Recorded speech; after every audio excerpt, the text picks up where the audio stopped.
Hi, welcome to Gold Nugget, JAW_success. If this is your first time to the channel, let me welcome you. In fact, let me thank you for joining me on this growth path. Today, I'm going to be going a little bit out of my usual nugget. And I want to share something with you. And hopefully, this is one of my shortest and quickest nuggets, right?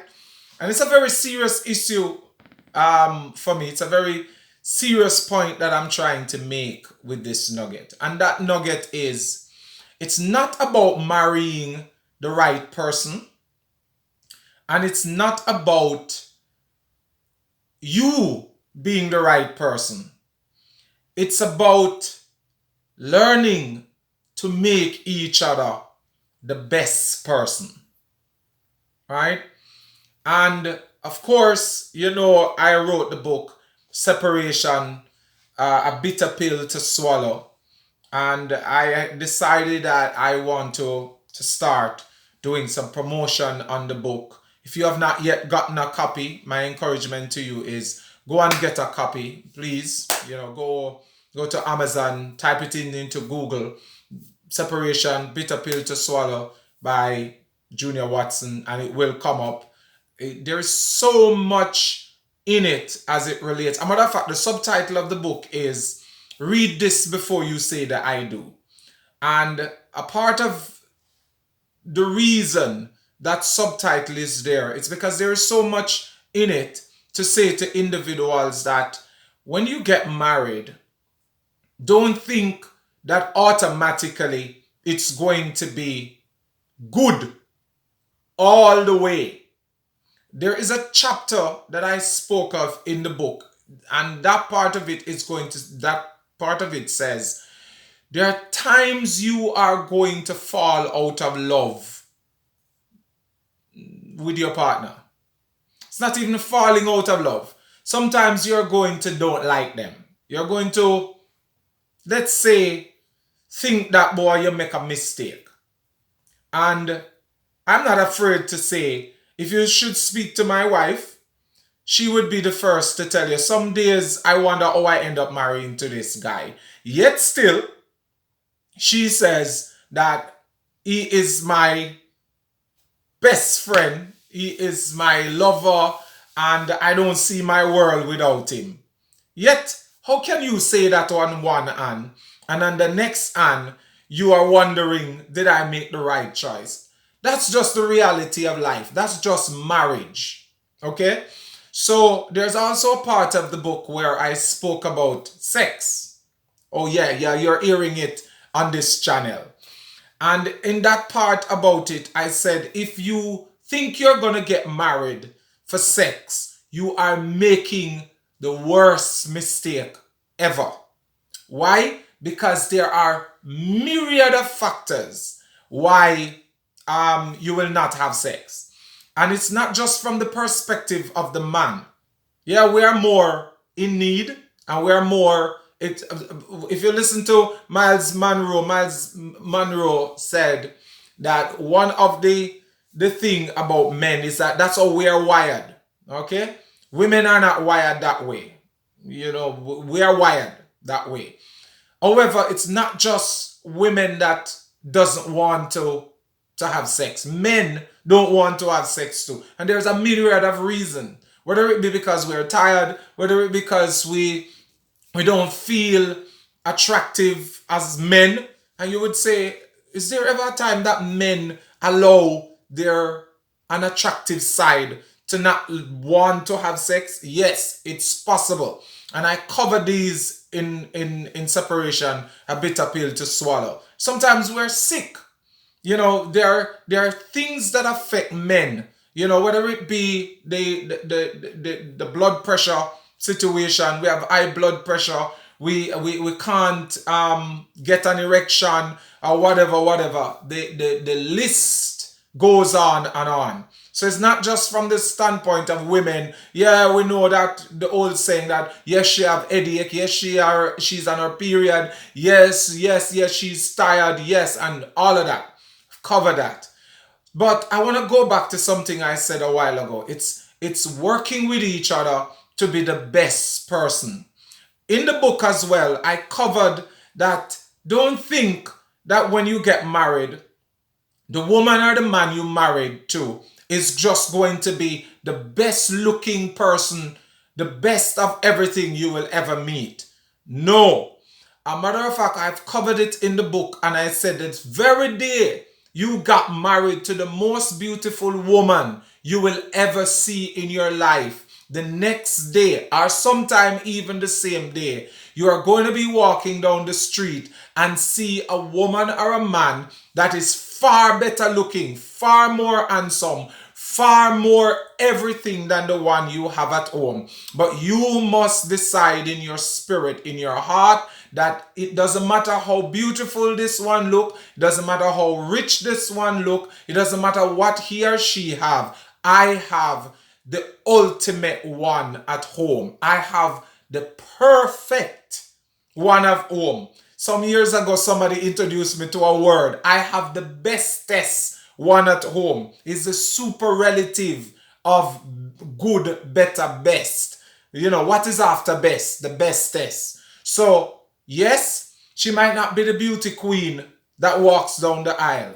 And yes, he might not be the handsome bodybuilder. And yes, he may not be driving the Lamborghini. And yes, she may not have the IQ of a million stars, but she is the best. He is the best.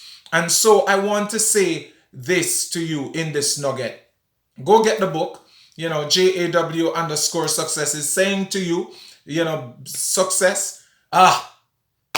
Separation, a bitter pill to swallow. Read this before you say that I do. Go and get it. In fact, I want to say this before I go. Men have that desire to be the best man. And ladies, you are going to have to help him to want to be the best man. It's not about marrying him and he is the best man and he will remain the best man. You must make him want to be the best man for you. And there is a way to do it. I have tried my best to cover that way in the book. Please go get it, buy it, read it, and tell me, send me back messages. Matter of fact, I think I put my email in the book so you can personalize email me to let me know what you think about some of these topics that I think I speak about. The man will not be the best man. But if you work at him and if you keep finding the way that makes it, you know, a lot of women don't know how to encourage their man. Yeah, they don't know how to encourage him. They think that quarreling with him and telling him how much he's not doing and showing him how much she is doing is going to cause him to become the best man. No, it is like finding the love language. And even in the book, I think I have covered that topic of the love language. Didn't dwell on it because there is an entire book, you know, on the 7 love language. I have not dwelt on that because that's somebody else's ballpark. But in my ballpark, I have covered the understanding that sometimes you can be speaking the individual love language and they still do not appreciate you. They still do not love you. They still do not want you because you are not the individual that they want. There is something in the back of their head that tell them that you are not the individual that they want to be speaking their love language. They have made a mistake and you now will have to find a way to correct that. Now, all I can say to you, and that is why I wrote the book, Separation, a Bitter Pill to Swallow, because some of us do not accept that there will be divorce. It's a reality of life. The Bible covers it. Some person said to me, you know, when I was doing a talk on the book, somebody said to me, our church do not support divorce and remarry because the Bible do not support it. And I did not prolong that argument, but I did show in the book that, listen, though the Bible do not cover certain things or cover certain detail aspect of it, it shows you that marriage will fall apart, and it gives you an idea of what will happen or some of the reasons why they fall apart. I have written this book so that you will make the best decision in going into the marriage, so that you don't go in thinking, oh, this guy is the best guy, and somewhere along him being the best guy, he falls off the train of being the best guy. Sometimes we go into the marriage and we say that this woman was the ideal, the best woman life could ever offer me. But somewhere in the marriage, that best woman, that dream, that wonderful angel become a demon of darkness. And you wonder, how is it that this happened?